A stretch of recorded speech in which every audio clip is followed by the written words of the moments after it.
How's it going, guys? My name is Pakaris, and this is going to be part 3 of my Engineer Man vs. Machine video. And today, as you can see here, the Super Scout actually gets stuck on my sentry, and that really decreases his health, and it makes so that my teammates can stop him. My percent does go down here, but anyway, in this video, what I'm going to be talking about is teammate support, and what more specifically, keeping your team alive and making sure that they can put out as most damage as possible. As you saw in my last video, I actually did put my dispenser where a heavy could get it, and in turn I gave him constant ammo mate so he could always be shooting. And that's a very big part of being an engineer, especially when there are tanks available. You're not only going to be moving your sentry around, or should. You not only should be moving your sentry around, but you should also be moving your dispenser around too, to where the heavy can actually use it so that he can't run out of ammo, because the heavy can take down tanks relatively fast. The same with Pyro. Pyro's actually taking down faster, since tanks have a negative 70% damage on tanks, which is very, very bad. And watch me just wrench the shit out of that Super Scout too. That was pretty badass. And then I got killed by 5 heavies, so I didn't realize my sentry was down, and I thought they'd be back there. Anyway, so yes, when there's a tank inbound in an ambush machine, a tank is an enemy that moves very slow but has a lot of health. It is literally just a big tank, and you have to shoot at it. It doesn't shoot back. It's just a big defensive thing. As you can see here, I am moving my dispenser around, because that's one thing you have to do when you're doing tanks, is move your dispenser.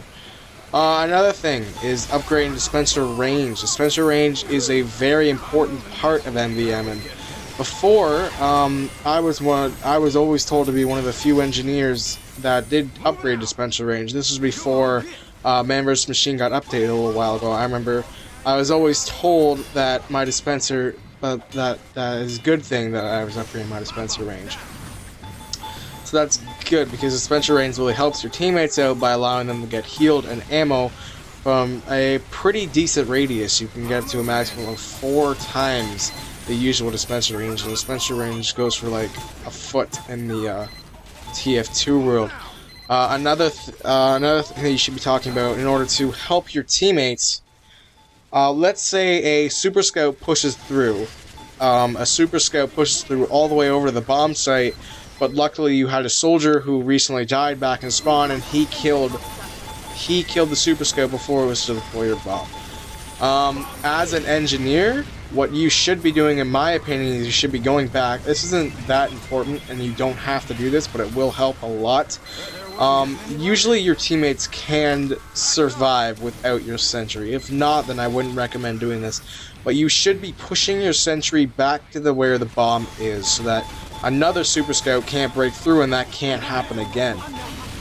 Because it's gonna really suck if you get so far into a wave and then suddenly a Super Scout pushes through, and even though they haven't opened one gate yet, or in this map they haven't opened one gate yet, they still manage to push the bomb in, because enemies with the bomb do not capture gates, they just go right for the bomb site.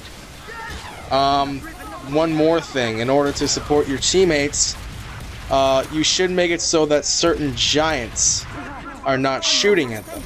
The way you do this is that you get the Wrangler. Since the sentry is not only inanimate, and it can't really, it's a very powerful thing, but since it's inanimate, it's going to take less priority to keep alive over an actual player, like a heavy. So let's say that you have a giant soldier with crits. Sentry guns also can't take crits, so you have a giant soldier with crits with a ton of health. Okay, and he also restores health when he hits people, because he has a black box. Well, what you should be doing is you should be getting the Wrangler. You should be targeting him right from the get-go, so that he aggroes onto your sentry instead of your teammates. As long as your sentry can take damage, the sentry doesn't take crits, number one, and also the sentry will not restore, the bot will not restore health when he gets hit when he hits your sentry, which should be quite common, because the sentry can't avoid stuff. This video is just about done here. This way went pretty swimmingly, besides the initial gate taking. This is actually the only time in this whole 6-part gameplay that they do take the gates. But that's going to be it for this, guys. Just after I destroy this one last Sentry Buster here, I should be done. So with that, I will see you guys later on the next episode. Peace out.